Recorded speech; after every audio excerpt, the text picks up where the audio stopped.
J.K. Rowling, Narcissist, Part 2. Hello, I'm H.G. Tudor. We're examining the hugely successful author, Joanne Rowling, to ascertain what she is. And we're going to now look at her childhood. Childhood is hugely important. First of all, we understand more about the parents of the subject to see who they might be and whether potentially they have a genetic predisposition towards a particular type of person that might have been passed on to the subject. We also look at the childhood to see what kind of environment the subject has grown up in. Is it a stable one which might foster emotional empathy? Is it a turbulent one which could perhaps point to developing a resilience to the behaviours meted out against them and possibly forging an addiction to narcissism? Or might it be an environment combined with a genetic predisposition that creates, in the crucible of those factors, a narcissist? Well, we'll find out. Her life began with the meeting of two strangers on a train back in 1964. Peter Rowling was an 18-year-old soldier when he met Anne Valant, a Wren, also 18, on the train from King's Cross bound for the headquarters of 45 Commando in Arbroath. Both very young, you'll note. Introductions across the seated compartment led to a long conversation and stolen kisses beneath duffel coats. So, an early intimacy between the two.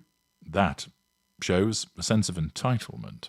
Not of itself an indicator that's determinative, rather that somebody's a narcissist, but an indicator that engaging in a form of intimacy at a very, very early stage is indeed a narcissistic indicator.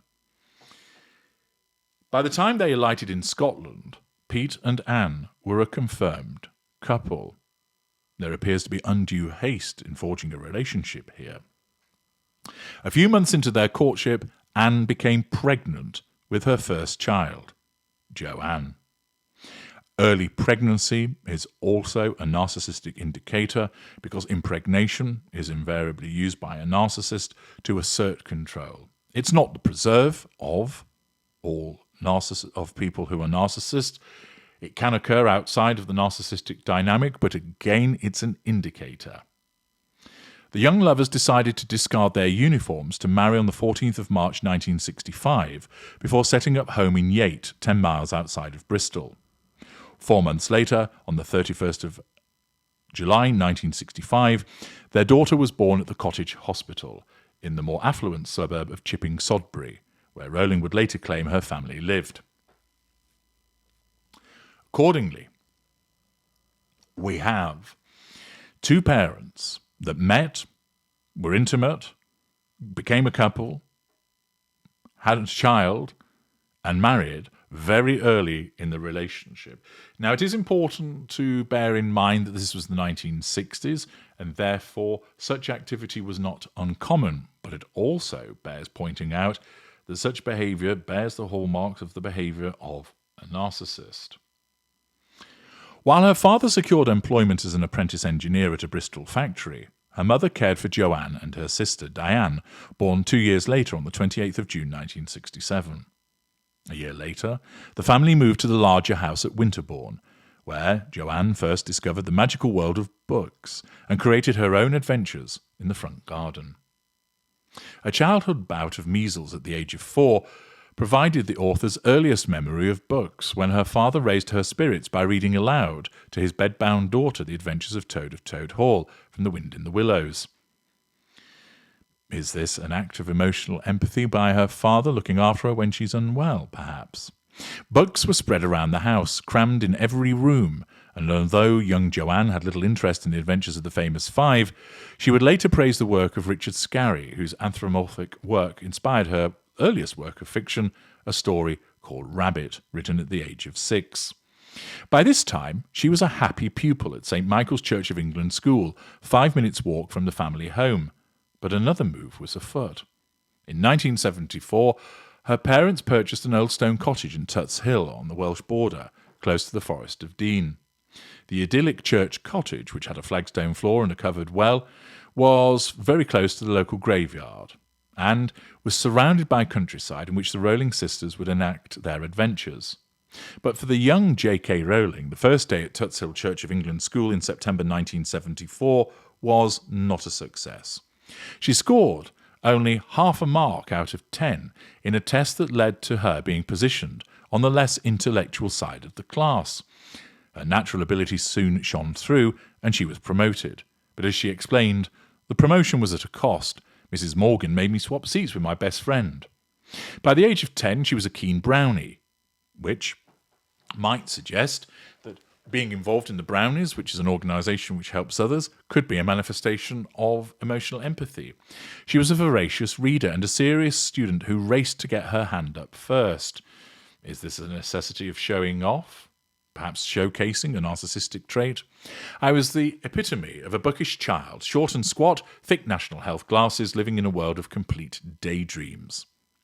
When she made the move to secondary school, Joanne found herself accompanied by her mother. After 12 years bringing up her daughters, Anne Rowling secured the position of lab technician at Wydene Comprehensive, under the supervision of John Nettleship, the school's head of science. Nettleship remembers Joanne Rowling, whom he taught, as a bright but quiet girl. I think chemistry maybe made the most impact on her, because I did teach her about the Philosopher's Stone, the Alchemist's Stone. Possibly she knew about it already, but I did include it in my lessons and explained how it turned things to gold. Although bright, she was not the most enthusiastic student. As Nettleship recalled, her attitude in the science lessons was more like Harry's in the potions class rather than Hermione's. Anne Rowling, meanwhile, was delighted to be around the beakers and chemicals and working once again after such a long absence. She was absolutely brilliant, a sparkling character, totally reliable, very interested in words and stories and things like that. Although her job was on the technical side, she was also very imaginative, says Nettleship. Accordingly, praise for her mother, who is described as reliable and absolutely brilliant. A brief encounter with bullying led Joanne to spend her break walking to the science block to collect her dinner money, rather than face the intimidating atmosphere of the playground. A larger girl in her own year picked a fight with her. I didn't have a choice. It was hit back or lie down and play dead. For a few days I was quite famous because she hadn't managed to flatten me. The truth was, my locker was right behind me, and it held me up. Is this standing up to bullying indicative of a need to nullify threats to control, or is it simply an individual that won't stand to be bullied, that has that inner fortitude? Might it be somebody that has that fight within herself, although described as rather quiet and unassuming? Might it be this quiet and unassuming nature demonstrates an introverted individual, which suggests that she'd unlikely to be a narcissist?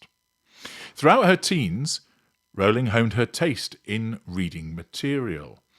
It is unsurprising that she was greatly influenced by J.R.R. Tolkien's The Lord of the Rings, but she loved Jane Austen, whose work Emma she has read over 20 times.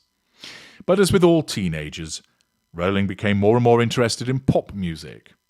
It was the early 1980s, and she was inspired by the Smiths and Susie Sue, whose look she adopted early on and maintained for many years. When she began university, she still sported startling back-combed hair and heavy black eyeliner. At this point, her home was described as a happy and stable environment. Her father, Peter, was now an executive engineer at the Rolls-Royce plant, and her mother was working in a job that she adored.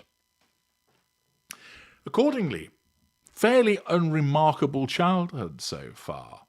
No tales of abusive behaviour, no tales of her misbehaving, being a rule breaker, being problematic at school. It all seems fairly straightforward and ordinary so far. Some potential narcissistic indicators in there, but nothing overwhelming so far.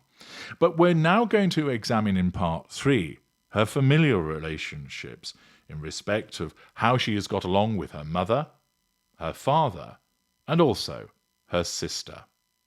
Join me in part 3.